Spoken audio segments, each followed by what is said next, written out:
Hello everyone, welcome back to my channel. If you're new here, my name is Irresistible and I am a manifestation and soul realignment coach. My channel is geared towards helping you become your highest potential so that you can create and live the extraordinary life that is your birthright. In today's video, I'll be talking about how to not constantly use 3D for feedback. But before we get started, just a quick reminder that I offer both email and video coaching. So if you need any help in manifesting any of your desires or in releasing any of your blocks or in simply mastering the whole manifestation process, you definitely want to check out all my coaching options. They are in the description below. And please do not forget to subscribe to my channel and hit the bell icon in order to receive a notification anytime I upload a new video. So let's get started. Today's video is all about how to not use the 3D constantly for feedback. I see this so much with so many of my clients.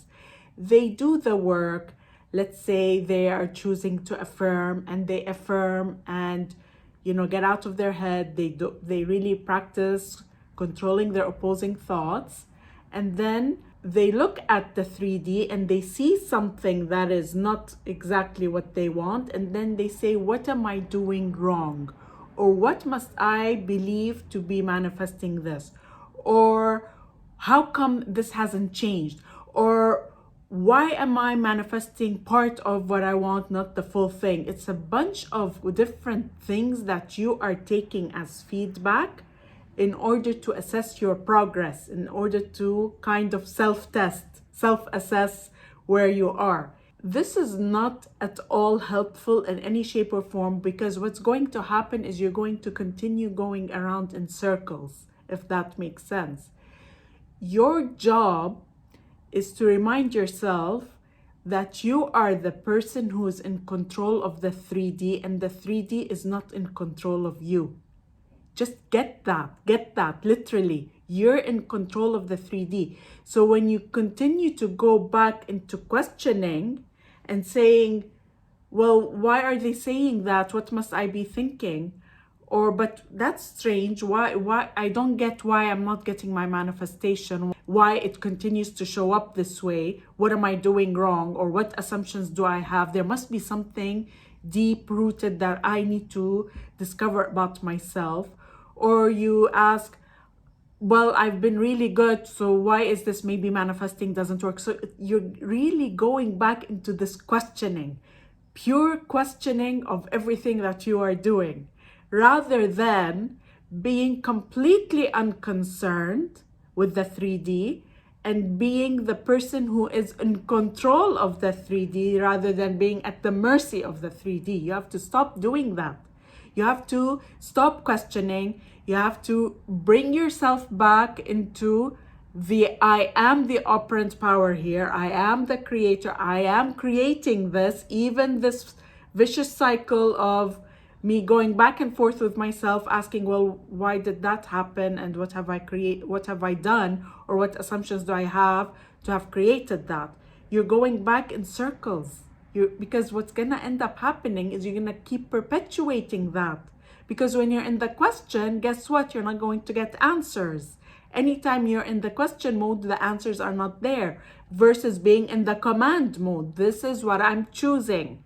And anything I see until I get my full manifestation is irrelevant.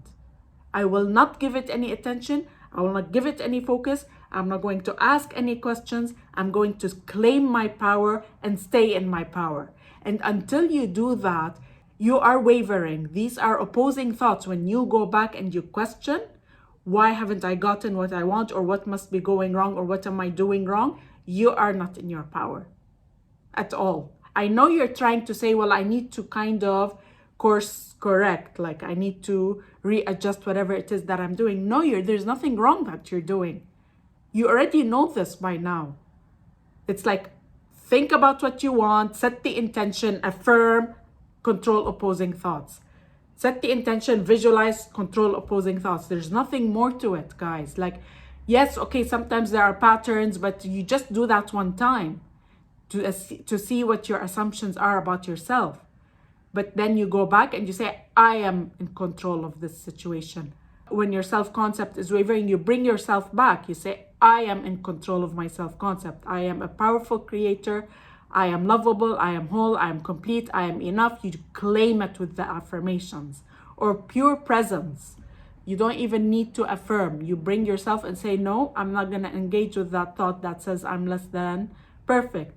So this whole concept of going back and forth, whether you're questioning the process or you're using the 3D to tell you where your self-concept currently stands, it's not helpful at all. You have to claim your desire. You have to stay in your power. Anything you see in the meantime is irrelevant, not important. You persist until you get the full manifestation. I think this whole concept of looking at our 3D for feedback comes from our upbringing. As growing up, going to school, we are used to working through the whole semester, and then we get an assessment at the end, a test of some sort to determine how well we've done. And this is what we do with the 3D. We look at the 3D, we said, well, I've invested a lot of work.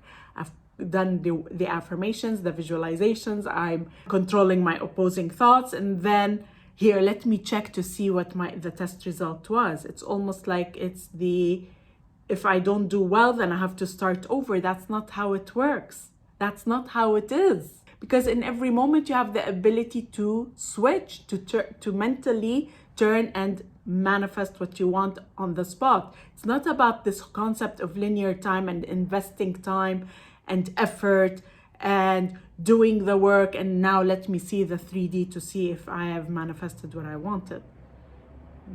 Your 3D is not your feedback. You're the one who knows how you're feeling on the inside, because you are unconcerned. How you're feeling on the inside is you are trusting in the process and you are unconcerned with the 3D. And then things start to shift. And even when things start to shift, until you get your full manifestation, you have to remain unconcerned. It's irrelevant. I'm continuing. I'm doing this. Whatever it takes, I'm going to manifest. And here I want you to also look at the other things that you tend to manifest very easily. Just remember, I had a client I was chatting with the other day. He told me, oh man, money is very easily for me. It's very easy for me to manifest. I just manifest. I don't even have to think about it. I just know I'm going to manifest the money. I said, well, why don't you apply that to your current manifestation? Why don't you do that? And he smiled. He said, yeah, I should do that. I said, you don't affirm for the money. Not that I'm saying you don't want to affirm, but it's like the sense that you're fighting or struggling or working too hard to get what you want is not necessary. Just remember the things that you manifest that are very easy and fast. You're really off the topic. Really, that's what it is, right? You're not even thinking about it. So it's absolutely the same thing. There is absolutely nothing different from that. Use the things that you manifest very easily as a reminder that it's not hard.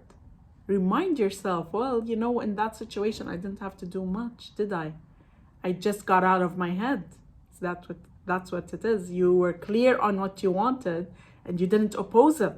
And I always say this, like if you're watching this for the first time, I always say there's no one way to manifest, and I will link that above. There is not one way to manifest. So it might be that you love to affirm, but in some other cases you don't. It may be that you want to visualize, but in some cases you don't. Maybe you want a script. Maybe you want to loop affirmations robotically. Maybe actually you prefer to do them in the morning. Maybe actually you don't want to even affirm. Maybe you want to just script. Just persist with whatever it is that you're doing and you will see the results. I've gone on and ranted here. I don't know. I think that there was a lot I wanted to share in this video, but here's a quick recap. Stop looking for 3D for evidence. Stop questioning and using feedback from 3D to get in your head and question what it is that you are doing wrong. You are the one who's in control. You take control of the 3D. The 3D does not take control of you. Just remember that. 3, look at the things you manifest super fast and use these as reminders that it's not hard. I hope I did not miss anything. I spoke a lot today. But I think this is an important reminder to you to take back your power. I hope you guys liked this video. If you did, then please like, comment, and share. And I look forward to seeing you again in the next video.